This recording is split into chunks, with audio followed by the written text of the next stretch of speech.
If you haven't seen my first impressions video on the C80, check my link up here. And without wasting time, today we compare the C80 from Canon with the Blackmagic Pyxis 6K. Would it make sense to spend up to double the price on the C80, or are you just okay with the Blackmagic Pyxis 6K?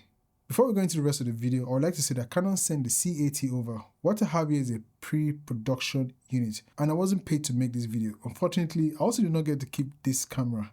I have to send it back to Canon. I bought the Pyxis 6K with my own money, and there are a few things I don't like about this camera, which I'll make a dedicated video about, so subscribe so you don't miss out on that. Will I be switching from the Pyxis 6K to the Canon C80?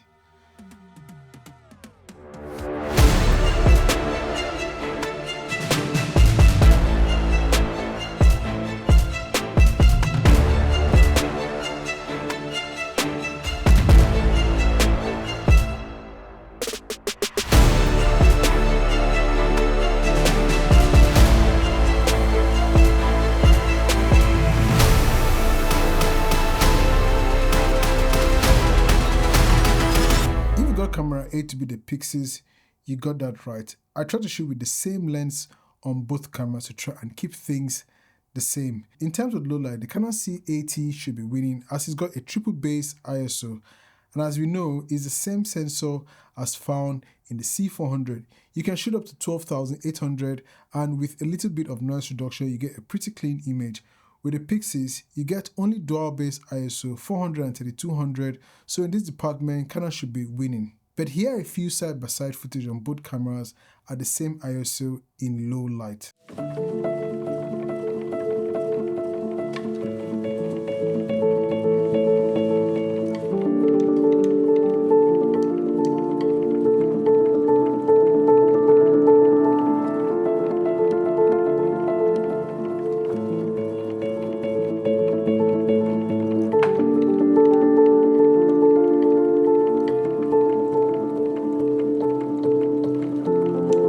Pyxis is marketed by Blackmagic as the world's most riggable camera, so it shouldn't be judged for image stabilization as there is no built-in image stabilization. While this Canon C80 has built-in electronic image stabilization, footage shot by both cameras can be stabilized in post. So I'll say Canon wins here.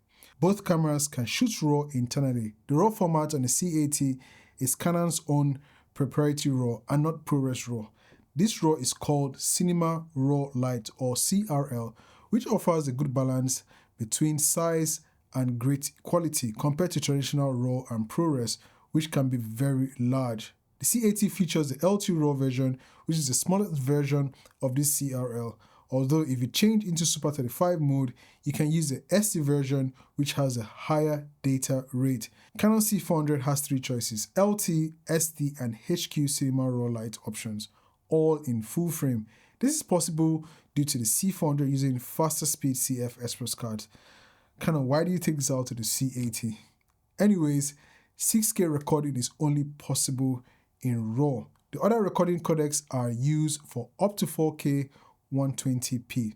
Frame rates up to 4K 60p are downsampled from the 6K sensor, so you get a cleaner, sharper image. Canon has also told me that the 6K 60p RAW is possible externally via the HDMI port with compatible devices such as Atomos recorders with the latest firmware. If your HDMI RAW is grayed out on your C80 camera, know that this will be enabled in an upcoming firmware update.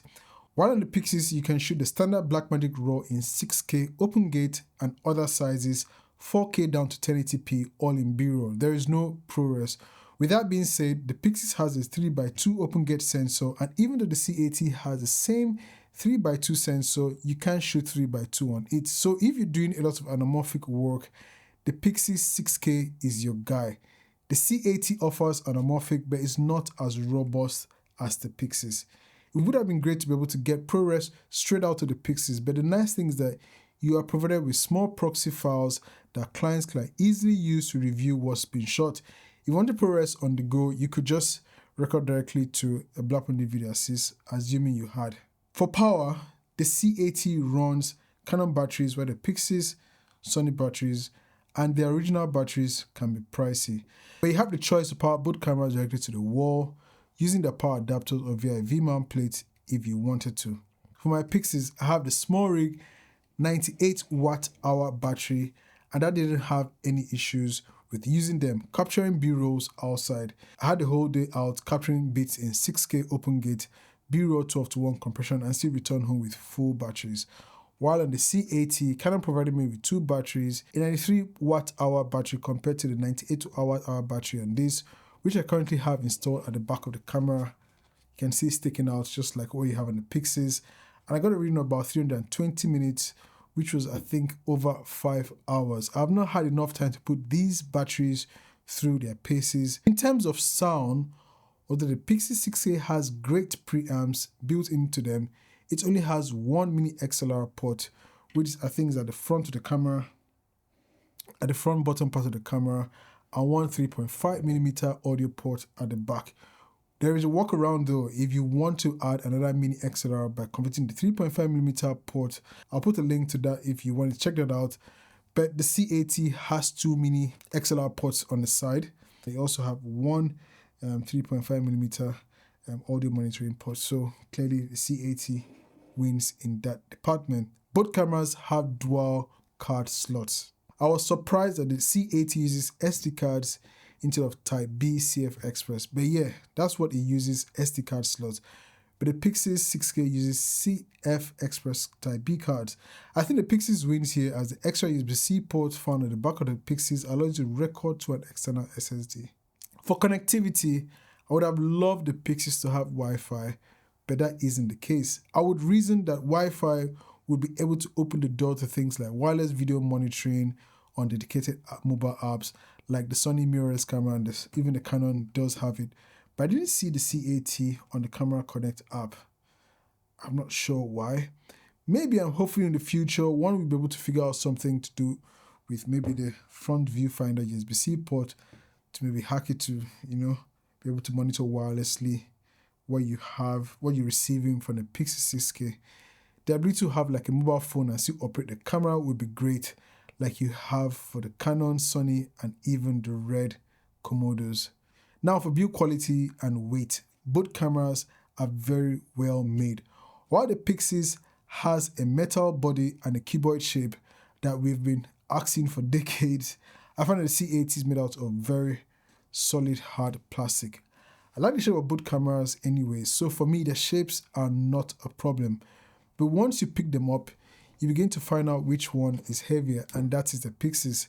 Just recently, I had the Pyxis stripped down to just a lens, side grip handle, and battery. My friend Ken from Photo Gear News, you should go check out his channel. I'll leave a link in the description below.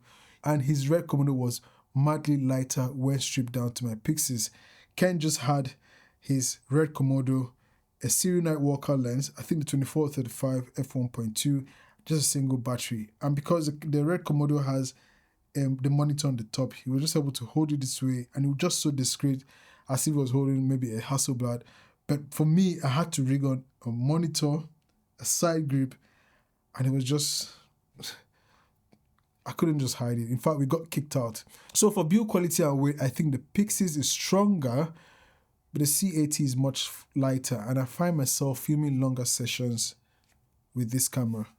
I like how all the Blackmagic Pyxis buttons are on one side, so it's registered in my head when I need to reach for a button that I'm going to be using my left hand. On the C80, the buttons are scattered everywhere. I'm still working on a separate in-depth video for this camera and the Pyxis, and although I like that there is the screen on the left, I also wish that there was maybe another small screen at the top where you have all these vents. So I think Blackmagic could have found a way, or find a way, to still have some parts at the top for vents, and maybe a small reference screen with a few buttons, quick buttons like maybe the dial that you have here up here, and the record button still on top, so you can quickly and easily just, if you're holding it this way, you can easily just record without having to mount. I had it this way, and I was sometimes looking at the screen on the side, which is very, very weird. I'm saying this because I've been in situations where I just want to be very compact and discreet. Don't want to rig on an external monitor, and it's just not been ideal. But for the C80, you have the flip out screen. You have this flip out screen, you have buttons everywhere, buttons up, button on the side, down here at the top. You also have this perfectly placed record button that can easily start up recording. And here the C80 is the later version of the C70, so I guess Canon improved on that camera. Now when it comes to rigging these cameras, if rigging is your thing, then the Pyxis wins.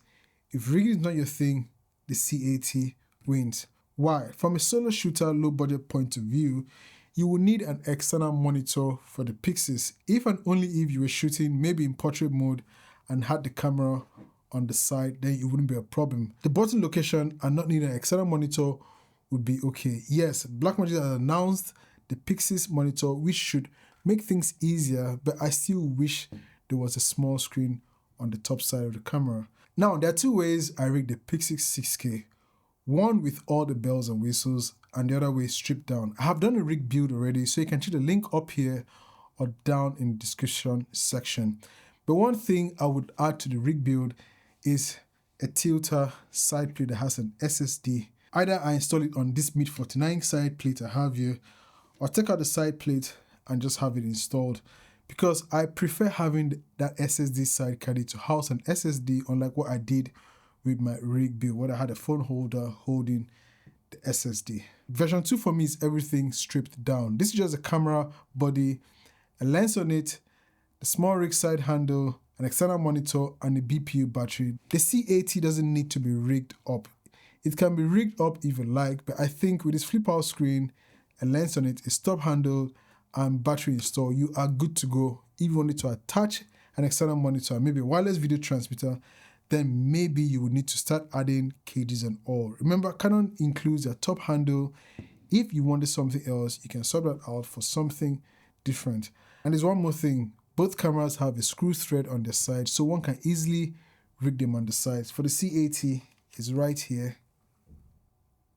That's it. While for the Pyxis,